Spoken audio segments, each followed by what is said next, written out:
diciendo según me lo manden a mí al móvil. Bien, pues vamos a empezar, si os parece. En el nombre del Padre, del Hijo y del Espíritu Santo. Amén.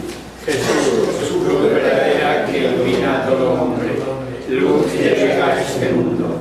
Nosotros sabemos que tú has venido de Dios el Padre para ser nuestro Maestro y que enseña los caminos de la verdad. Las palabras que oímos de ti son espíritu y son vida. Pero ¿quién es digno de abrir el libro rompiendo el sello? Tú solo, tú que diste tu vida por nosotros y nos compraste para Dios con tu sangre.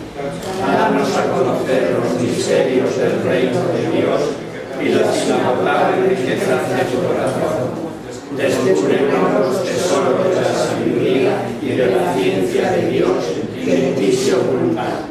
Haz que tu palabra penetre en nuestras almas, guíe con la luz nuestros pasos, ilumine nuestras almas hasta que se disipen las tinieblas. Tú que vives y reinas por los siglos de los siglos. Amén. Muy bien, pues bienvenidos. Otra vez tengo voz. Gracias los que habéis pedido porque yo la recuperara. Y bueno, no os perdisteis nada porque Luis nos ilustró con la carta a los hebreos, que nos vino muy bien a todos, ¿no? Entonces, hoy vamos a continuar donde lo dejamos hace 15 días, ¿no? Y es que estábamos terminando con el Evangelio de San Juan, habíamos visto ya la introducción, Biblia en general, y Mateo, Marcos y Lucas con detalle y parte de Juan. Entonces hoy el propósito es terminar Juan y hablarte de un tema muy interesante que viene en ese librito rojo que todos tenéis, que es el valor científico de los evangelios. Entonces, por continuar un poco o así por encima, ¿no? Decíamos para empezar que San Juan era otra cosa, ¿no?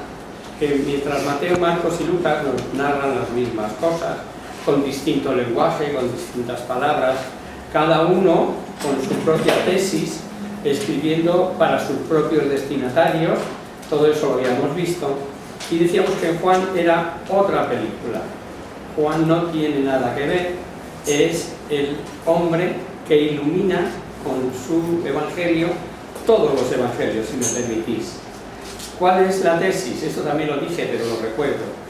Es la revelación a los hombres del Verbo de Dios encarnado un día y ya glorificado. Juan, apóstol, el teólogo que escribe de muy mayor y a instancia de sus discípulos, vuelca su corazón para hacer resplandecer en el Evangelio a lo largo de Cristo la divinidad que él contempló en la faz adorable de su Maestro y al mismo tiempo la vivencia tan cercana de su humanidad real y magnífica. Todos nos cambiaríamos por Juan para tener ocasión de recostar la cabeza en el costado de Cristo en la última cena. Hasta esa intimidad llegó San Juan, el discípulo de primera hora, aquel que estaba con su hermano en la barca de su padre y con Juan el Bautista, y ese es el Cordero de Dios, y desde aquel día se fueron con él y pasaron la tarde con él, que por cierto, Juan en este sentido, igual que Andrés, son apóstoles que traen a sus hermanos, los mayores, Santiago y Pedro, un hermano de Pedro, otro hermano de Santiago, son ellos, los hermanos más pequeños, que pasan esa tarde con Jesús y que eran discípulos del Bautista, los que llevan a Cristo a sus hermanos, ¿no? ¿Cuáles son las ideas del Evangelio de Juan? Pues leyendo el prólogo, y ahora lo vamos a ir desmenuzando un poquito, es como una mirada de conjunto o una síntesis de todo el Evangelio. Pensad que es un pórtico, nos va a adentrar en todo su Evangelio, en todas sus verdades, pero a la vez contiene, como todo el Evangelio, en esa síntesis. El versículo 1 dice: el Verbo es eterno y es Dios, o sea, uno. ¿Esto qué es? Que nos remonta, como el águila, a las nubes, a lo más alto, y nos introduce a empezar en la divinidad. El Verbo es eterno y es Dios. Esa es la primera verdad que se afirma ahí en el prólogo. Solo así digo los versículos, que es para leerlo, para leerlo no quiero pararme porque a ver si avanzamos un poquito. El 14 dice: el Verbo de Dios se ha hecho carne. El Verbo de Dios, la segunda persona de la Trinidad, se hace debilidad, se hace flaqueza humana, como cualquier otro hombre. No debilidad en cuanto a moral o en el pecado, se entiende, ¿no? Pero se hace uno de nosotros. En el 18 dice: y ese Verbo de Dios, Hijo, es quien nos descubre la vida íntima de Dios y nuestra participación en esa vida como hijos mediante la fe. El resto del Evangelio es una exposición de estas tres ideas. Cristo es Dios, Cristo es hombre y procura crear en nosotros la fe en el Padre, en el Hijo y en el Espíritu Santo, del que hablará después. Fe que tendrá como consecuencia vivir según Dios, amando. Y esta última idea, nuestra vida según Dios, está expuesta sobre todo en la primera de sus cartas, que es como un complemento o incluso en algunos aspectos como un resumen del Evangelio, de lo que San Pedro, todos los santos, San Juan contiene su Evangelio, ¿no? Y el Evangelio se centra sobre todo en afirmar la divinidad de Cristo. Y aparece, voy diciendo así, solamente vamos a leer la última. Juan 8, y vamos a leer del 18 al 20, pero esperaros que os voy dando citas con anterioridad, que no es preciso que escribáis, que toméis nota, pues esto todo lo tenéis más detallado de lo que yo os estoy dando en el propio libro rojo, en el libro de síntesis. En el capítulo 2, en el versículo 11, están las bodas de Caná, donde muestra su divinidad y un signo, que es el Evangelio de los signos, el Evangelio de San Juan, obtenido por María, y que dice ahí taxativamente que empieza a engendrar la fe de los apóstoles. Segundo objetivo o primer objetivo, como queráis. Aquellos novios no tienen vino. Su mamá, que está atenta al asunto, dice: mira que estos muchachos lo van a pasar mal. Todos conocemos, hace el milagro, convierte el agua en vino, y dice el Evangelio: y comenzaron a creer sus discípulos. Un poquito más adelante nos dirá que su templo será el único templo, el templo de la divinidad. Él viene del cielo y ha visto a Dios. Sus enemigos reconocen que se hace igual a Dios. Tiene poder de resucitar a los muertos, dando la vida como el Padre. Todo esto es al principio, en el capítulo 5. ¿Qué os voy a decir del capítulo 6? El capítulo 6, yo no sé si lo he mencionado aquí ya con anterioridad, pero bueno, si no lo repetimos, da igual. Es una joya. El capítulo 6 de Juan es una joya.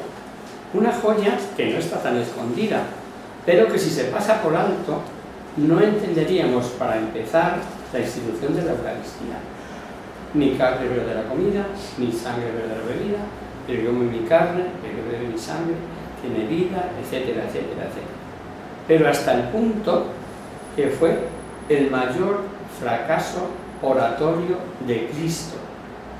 Cristo, el que se llevaba a la gente de calle, que se les olvidaba hasta comer, escuchando al Señor.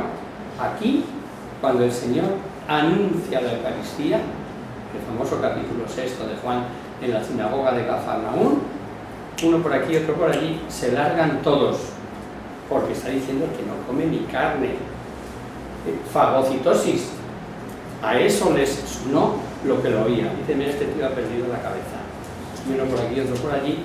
Se quedó solo con sus discípulos y pregunta: ¿vosotros queréis también marcharos? Y es Pedro el que dice: solo tú tienes palabras de vida eterna, Señor. Y allí se quedan pero sin entender la mayoría de lo que estaba ocurriendo. Si nosotros no tuviéramos esta noticia anterior a la institución de la Eucaristía, esto es mi cuerpo, esto es mi sangre, sí, muy bien. Como dice, ¿os dais cuenta la importancia del capítulo 6 de Juan? Yo, la primera vez que me explicó esto a mí, pues un hermano jesuita con el que yo hice la formación profesional, era hermano, no era sacerdote, y decía el hermano Juan Vicario, que en gloria esté el hombre. ¿Por qué instituyó el Señor la Eucaristía? Y cada uno íbamos dando nuestra opinión, pues para darnos la vida eterna, para quedarse con nosotros, todo muy bien. Y él dice, pues no habéis aceptado ninguno. Dice, porque Cristo instituye la Eucaristía, porque lo había prometido. Y Jesús es fiel a su palabra. Y había dicho que esto lo iba a hacer. Iba a darnos a comer su carne. Y esa fue la razón de la institución de la Eucaristía. Su cuerpo es el pan de inmortalidad. Bueno, ahí todo el capítulo 6 es digno de no perder coma. Pero una cosa que me interesa resaltar, que Dios es su Padre según su auténtica naturaleza, porque es verdad que todos somos hijos de Dios, pero es hijo adoptivo. Hijo de verdad, de su naturaleza, solo Cristo. Y esta vamos a leerla. 8, del 18 al 20, de Juan.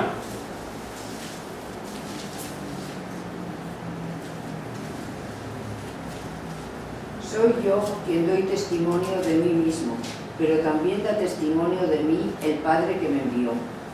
Preguntáronle pues, ¿dónde está tu Padre? Jesús contestó, ni a mí me conocéis ni a mi Padre. Si a mí me conocierais, conoceríais también a mi Padre. Estas palabras las dijo junto al tesoro mientras estaba enseñando en el templo, y nadie le echó mano porque no había llegado todavía su hora. En Juan tenemos la famosa hora, la hora de San Juan, que es digna de ver con detalle. Como lo tenéis en el libro, tampoco voy a extenderme, tampoco voy a pararme, ¿no? Pero él, cada vez que Juan, en boca de Jesucristo, habla de su hora, se está refiriendo a la hora de su muerte. Y por esto es importante en las bodas de Caná, aquella negativa verbal, que no desde luego existencial, no con los ojos, no con el no verbal, le dio Jesús a su madre. No tienen vino, y le dice aquello que parece un desprecio, ¿qué nos va a ti y a mí? Aún no es llegada mi hora. Luego María sí tendrá algo que ver con él en su hora. Y analizando la hora en San Juan, sabemos que es la hora de su muerte. Esta es una de las infinitas citas que hay, afirmando la colaboración extraordinaria de la Virgen María como corredentora. Podemos llamarla la mejor colaboradora, podemos llamarla la mejor discípula de Cristo, como ha definido el Papa Francisco cuando le hicieron la propuesta de este nuevo dogma de la corredención. Algo así vino a decir Francisco, que no era momento, que no andemos buscando más afirmaciones que por otro lado están claras, ¿no? La extraordinaria colaboración de María en la redención del género humano, ¿no? Y otras innumerables afirmaciones. La humanidad de Cristo, es decir, que Cristo sea verdadero hombre es evidente para Juan, que tan constantemente y tan cerca le trató, pero no olvida exponerlo, algunas veces con toda claridad. Tenemos el pasaje de la Samaritana, ¿no? Que es súper conocido, por eso lo vamos a leer. Está en el capítulo 4, si conviene acordarnos, porque es el diálogo de amor junto a un pozo, como lo definía un carmelita que yo conocí. Al lado de ese pozo se da ese diálogo de amor con la Samaritana y vemos sin salir de ahí que Cristo se fatiga, que tiene hambre, que tiene sed, y que siente un profundo amor a sus amigos. Cristo, y esto lo vemos en el capítulo 13, es tan humano, que siente aflicción por sus propios sufrimientos inminentes. Él no es un loco, él ve lo que se le viene encima y cualquiera hubiera salido corriendo. Cristo ama tiernamente a sus discípulos. ¿Cuáles son las credenciales de Cristo? Que también nos las demuestra San Juan. Pues sus milagros. Cristo presenta unas credenciales dignas de Dios. Sus milagros son signos o señales con que Dios Todopoderoso refrenda totalmente su persona y su actuación. El texto original griego de Juan habría de traducirse literalmente en el primero de los signos y habla de otros muchos signos. 20-30. Capítulo 20, versículo 30.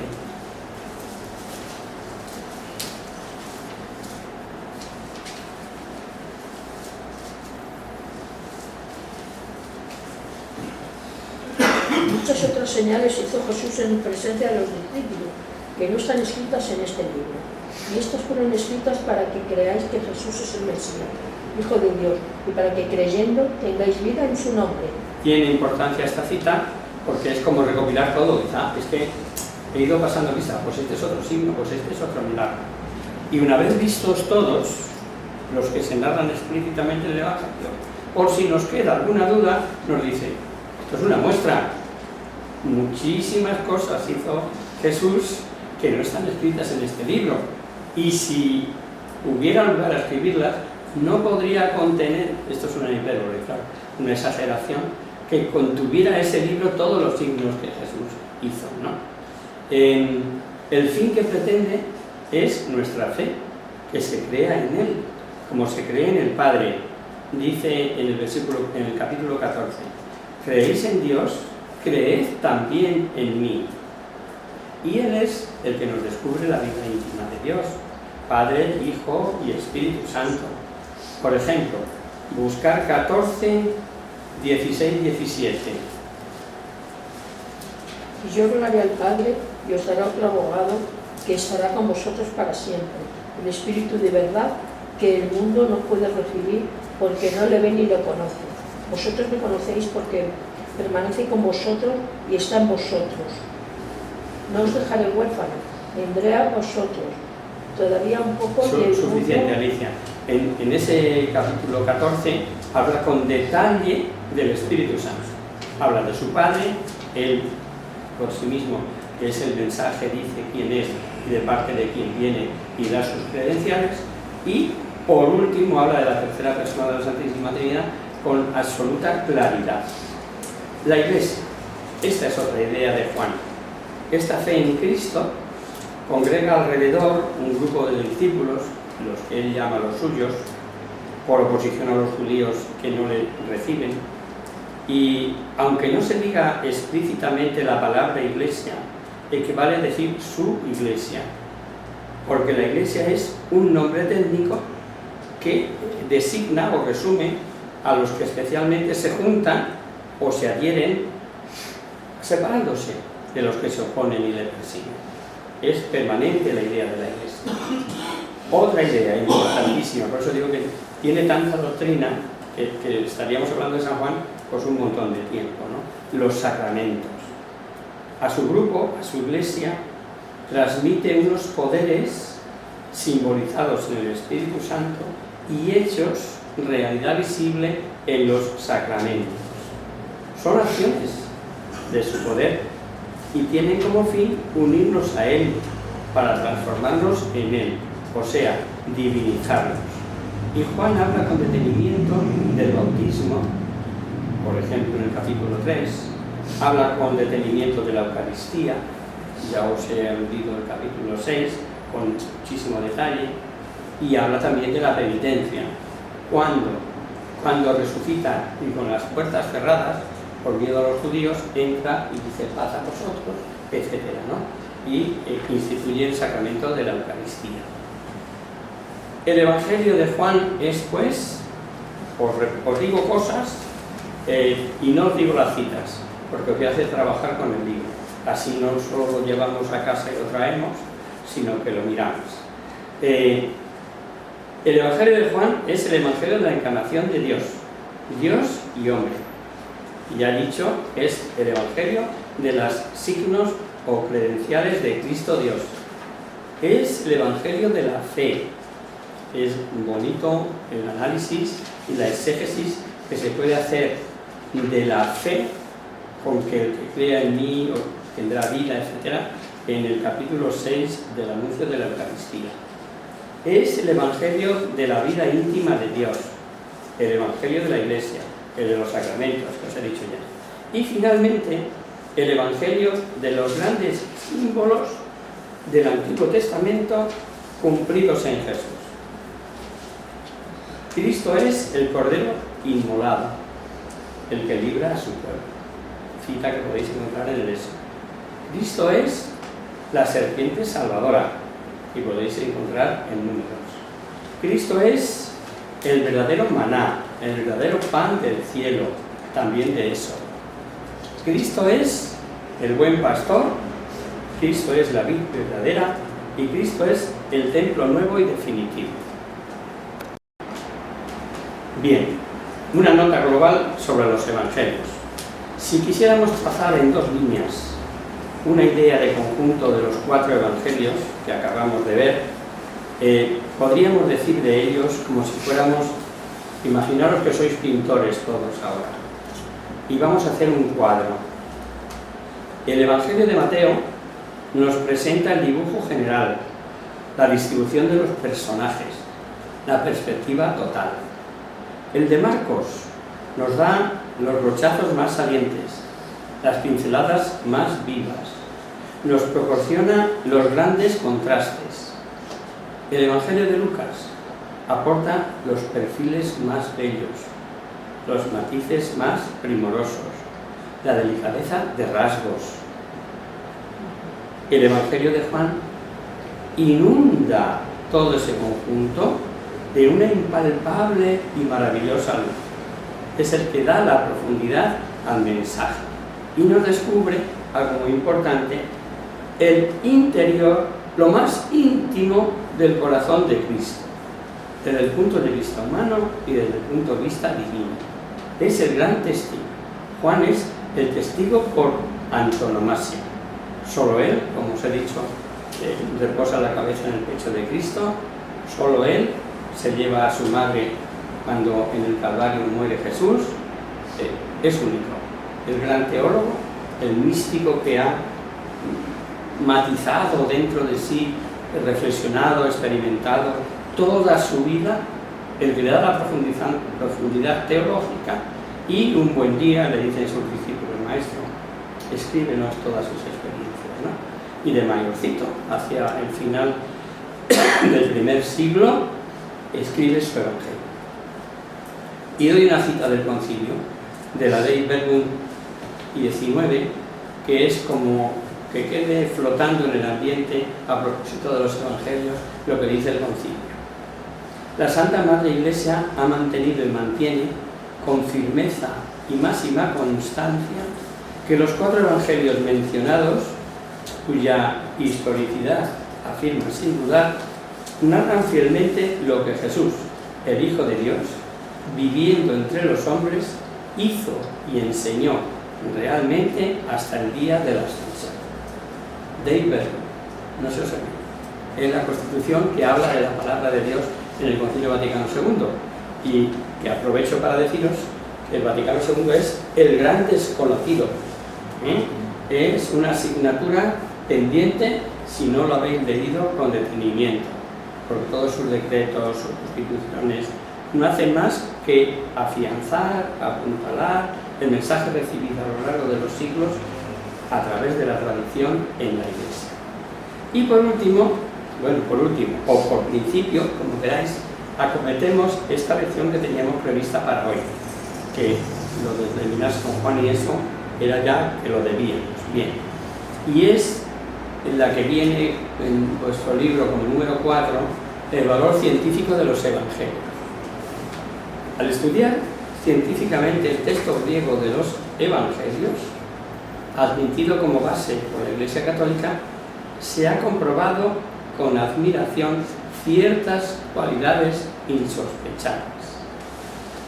Ante la crítica más despiadada, ha sido obra paciente y esmerada de un conjunto numeroso de hombres de ciencia no católicos y a veces racionalistas, durante gran parte del siglo XIX y principios del XX. La primera sorpresa ha consistido en comprobar que existen menos copias de las obras literarias cumbre de la antigua clásica griega que de los evangelios, que vienen a ser contemporáneos de esas grandes obras, las obras de Platón, las de Aristóteles, todo lo que es de la época greco-romana y que se tiene como base y fundamento de la literatura mundial. Si estudiáramos filosofía nos daríamos cuenta de la importancia de todos esos libros, de cara a profundizar en lo que es el mensaje humano-divino o las relaciones de Dios con los hombres en los clásicos. Pues bien, con ser tan famosas las obras de Platón, las obras de Aristóteles, las obras de tantos y tantos autores, la primero comprobar que de eso que es de la época hay menos copias que de los evangelios. Vienen a ser contemporáneos de entonces y tuvieron un valor, una finalidad exclusivamente religiosa. O sea, con eso chocan los evangelios, que para un grupo religioso que hay menos destinatarios, hay muchas más copias que tienen esas obras de valor literario antiguo, ¿no? Y tampoco eran muy considerados los evangelios, tuvieron solo un valor muy relativo por esa finalidad exclusivamente de la religión cristiana. La segunda y principal nota es la de la fidelidad observada en la transmisión del texto a través de tantos siglos y a pesar de la poca pericia de muchos de los copistas, de los transcriptores. No olvidemos que el texto se ha examinado meticulosamente, línea a línea, palabra a palabra, letra a letra. Sin duda se puso un gran amor en la tarea. Pues bien, con esta ocasión se ha creado una ciencia que agrupa por siglos, países, idiomas y familias de papiros y códices de los evangelios y demás escritos del Antiguo Testamento. Hoy puede afirmarse que es tan abundante y compleja la serie de elementos antiguos, hablo de copias, de traducciones a lenguas orientales y contemporáneas de los evangelios, como de continuos hallazgos de nuevas copias en pergamino o papiros, a veces muy fragmentarios, y podemos afirmar con absoluta certeza que no hay hombre de ciencia conocedor él solo de este amplísimo y complejísimo material.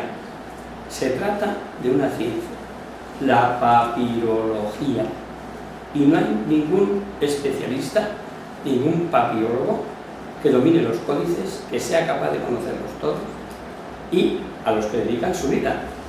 Imaginaos trocitos de papiro o pergaminos, pido ahí una caja y venga a mirar toda su vida, acaban identificando que este trozo es de no sé dónde en la Sagrada Escritura.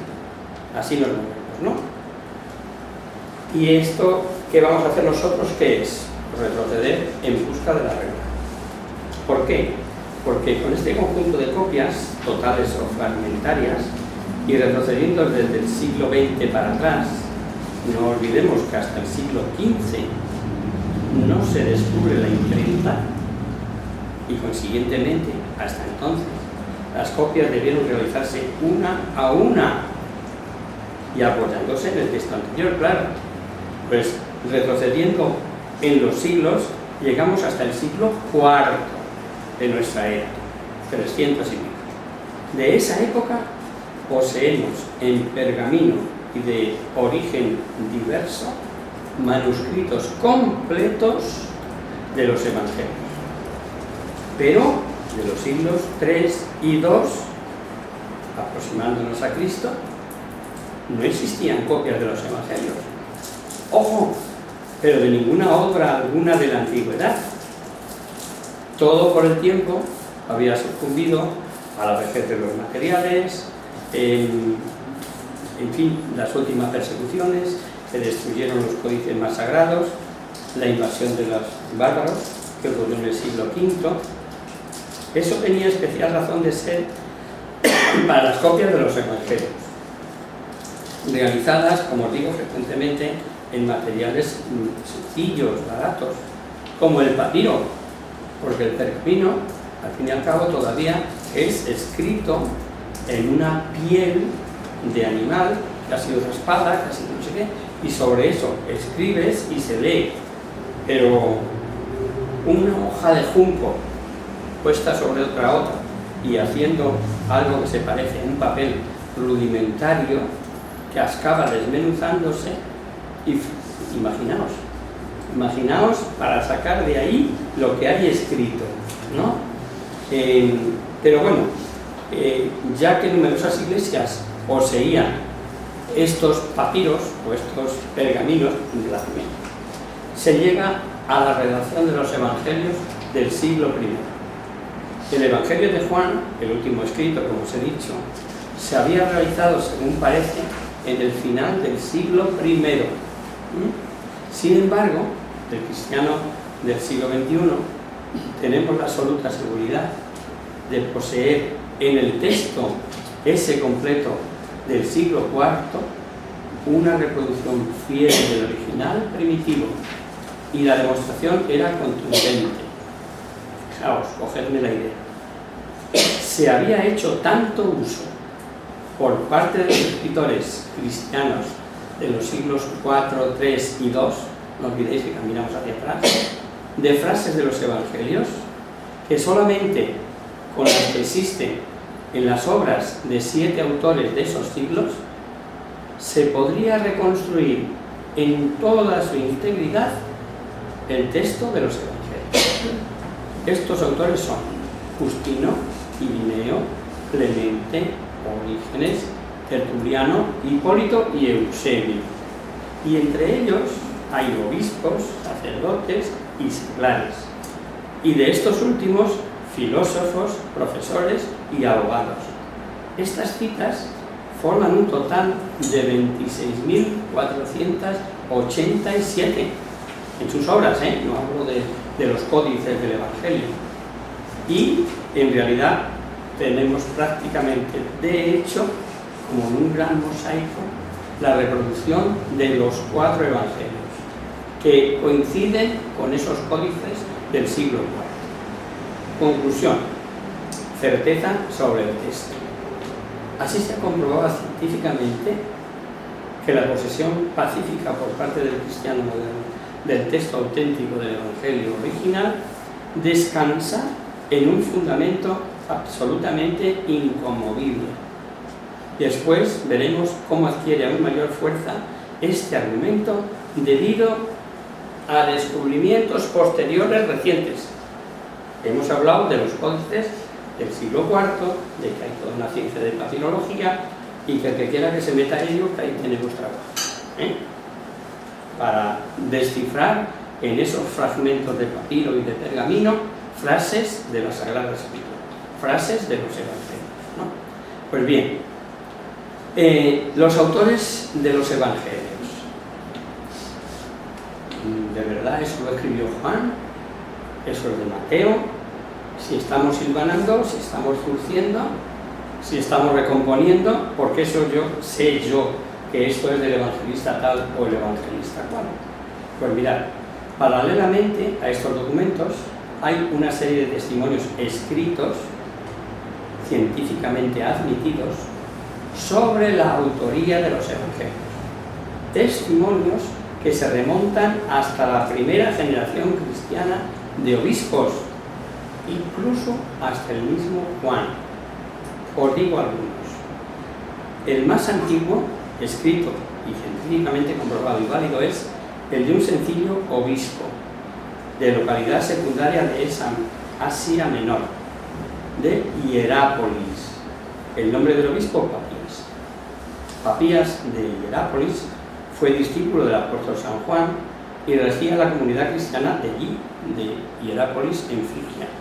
Hacia el año 130, en los umbrales del Evangelio de San Juan, textualmente dice: Mateo hizo un dialecto hebreo, una compilación de los discursos de Jesús. Marcos, habiendo sido el intérprete de Pedro, escribió exactamente, aunque no con orden, cuanto recordaba de las cosas dichas y hechas por el Señor. Damos un pasito más. Hay un testimonio escrito de autor desconocido que reproduce el canon del Nuevo Testamento. El canon del Nuevo Testamento me refiero a la lista de los libros del Nuevo Testamento. Recordad lo que decíamos de la palabra canon. Según algunas iglesias locales, hacia el año 180, fijaos, en el siglo II, lo descubrió en el siglo XVIII un sabio italiano llamado Muratori. De ahí su nombre, el canon de Muratori. Es la lista de los libros canónicos aceptados a mitad del siglo II por diversas iglesias. La inscripción le falta alguna palabra, algún trozo que está mutilado, pero aduce de gran interés para nuestro intento. He aquí unas breves líneas. El tercer libro del Evangelio, según Lucas, más adelante, el cuarto Evangelio de Juan, uno de los apóstoles, eso en el canon de Muratori, que hay amplios testimonios, amplios testigos, o sea, no son estas dos frases que yo he dicho. Otro testimonio algo posterior, aunque también del siglo II, y que entronca con el mismo apóstol Juan, es el de San Irineo. ¿Quién es Irineo? Pues es un discípulo del obispo de Esmirna, una de las iglesias de Asia a la que escribe Juan en el Apocalipsis, ¿no? Esmirna, os sonará, por nombre Policarpo, quien a su vez fue discípulo del apóstol San Juan. Irineo viene de la Asia Menor a las Galias y muere mártir como obispo de Lyon el año 202. O sea que este entronca, es discípulo de un discípulo de Juan. Y dice, Mateo no solo predicó a oyentes que hablaban hebreo, arameo, sino que además compuso para ellos un evangelio escrito en su propia lengua. Fijaos qué testimonio de Policarpo. Después de la muerte de Pedro y Pablo, Marcos nos dejó a sí mismo por escrito la predicación de Pedro. Lucas, a su vez compañero de Pablo, ha puesto por escrito en un libro el evangelio predicado por él. Y finalmente Juan, el discípulo del Señor, que incluso reposó, todo esto son palabras de Policarpo, que incluso reposó sobre su pecho, compuso el evangelio cuando vivía en Éfeso de Asia. Allí sabemos, allí dice la tradición, estuvo con la Virgen María, en Éfeso, ¿no? Y otro testimonio excepcional, por ser amplio, fecundo y pertenecer al primer sabio cristiano, Tito Flavio Clemente, que enseñó en la Universidad Cristiana famosa Escuela de Alejandría, capital entonces de la ciencia, pertenece también al siglo II, aunque murió ya en el siglo III. Este dice, Clemente, ¿no? Tito, el Evangelio según Mateo refiere la genealogía de Abraham, y es así, está tomada de una de sus obras, la de los Catecismos, ¿no? El Evangelio de Marcos fue escrito por ese motivo. Muchos fueron a Marcos rogándole que escribiese las cosas predicadas por el apóstol Pedro. Es otro pasaje citado por el obispo de Eusebio de Cesarea en su historia eclesiástica. Por cierto, y también para vuestro conocimiento, este Eusebio de Cesarea tiene la primera historia de la Iglesia fielmente tratada y escrita con detalle. El mismo Clemente nos da el trato íntimo sobre la redacción del Evangelio de Juan. Y dice, es bonito esto, mas Juan, el último de todos, al ver que los demás evangelios habían sido referidos los hechos externos de Jesús, instado por sus discípulos y movido por el Espíritu Divino, compuso el Evangelio del Espíritu, como si dijera, del interior, de su corazón, de lo que nosotros no habían hablado o no habían hablado en detalle. Está tomada de otra obra suya, de Clemente la hipótesis, Con testimonios tan claros y tan próximos a los autores, parece superfluo aducir otros. No obstante, lo hago por su importancia. Del siglo III tenemos dos testimonios de primera categoría. Observad que son gente que ha nacido en el siglo II, con lo que aumenta su valor. Quintus Septimus Florens Tertulianus, conocido generalmente solo por Tertuliano, nacido en el norte de África, en Cartago, aunque él estudió Derecho y fue abogado en Roma, allí se convirtió al cristianismo a finales del siglo II y luego regresó a África, su tierra. En su obra famosa de Marción nos dice: de entre los apóstoles Juan y Mateo nos inician en la fe. De entre los varones apostólicos, Lucas y Marcos nos confirman en ella. O sea, lo que hace es agrupar los evangelios de dos en dos, y primero los apóstoles y luego los colaboradores de los apóstoles, ¿no? Por eso menciona primero a Juan, que fue discípulo igual que Mateo, y a Lucas y a Marcos los pone como colaboradores. Y finalmente, Orígenes, el sabio más grande de la antigüedad cristiana, según un famoso historiador moderno, verdadero genio y hombre profundamente espiritual. Fijaos que a los 18 años, a pesar de su juventud, fue nombrado por el obispo Demetrio de Alejandría director de la famosa escuela catequética de Alejandría, el primer centro universitario de esa índole. Alejandría era entonces la ciudad más famosa del mundo del saber. Pues bien, Orígenes recorrió gran parte del orden conocido y fue siempre admirado y consultado. ¿Y qué dice Orígenes? Orígenes dice: primero fue escrito el Evangelio de Mateo, que antes había sido publicano, y después apóstol de Jesucristo, y lo publicó en lengua hebrea para los judíos convertidos a la fe. El segundo, según Marcos, que lo hizo según lo expuso Pedro. El tercero, Lucas, Evangelio que tiene la garantía de Pablo, escrito para los gentiles, y el último, San Juan. No poseemos el original de Orígenes, pero está citado textualmente por este autor de la historia eclesiástica que os he dicho, Eusebio de Cesarea, en Palestina, donde vivió Orígenes largos años. Se nos ha ido el tiempo, entonces no quiero cansaros, hay más testimonios y hablaremos de la nube de papiros que ha surgido después, y sobre todo de uno que os envié por WhatsApp. La mayoría lo recibisteis, el papiro Reyland, el P52 famoso. ¿Lo tenéis? ¿No lo tenéis? Bueno, pues al grupo que tenemos hecho como Fe Católica os lo envío. Y los demás me dejáis el teléfono y os lo envío también, si tenéis WhatsApp. Porque bueno, podéis buscarlo en internet igualmente, ¿eh? O sea, si buscáis en internet P52 o papiro Reyland, lo encontráis igual, ¿vale? Para que veamos que ese existe, que lo tenemos ahí, y es un papiro de primer orden, y la importancia que tuvo en su día. Lo dejo aquí, ¿vale? Vamos a rezar a la Virgen y nos vamos.